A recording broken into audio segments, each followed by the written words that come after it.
How to share a game via NGL app. So here you have NGL app, and then you have different types of games: rewards, deal breaker, confessions.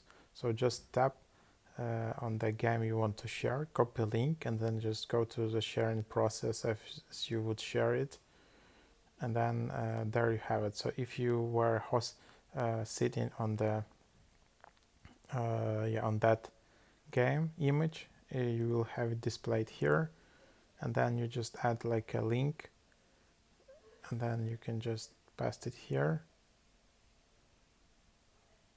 Oops, something is not working, so I can copy a link.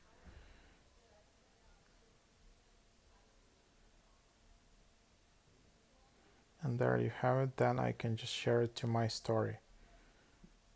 So that's the idea. And then if I tap on the link, I will just see this question. So that's basically the game. It's nothing special, it's just specific question here, I think. Hope that was helpful.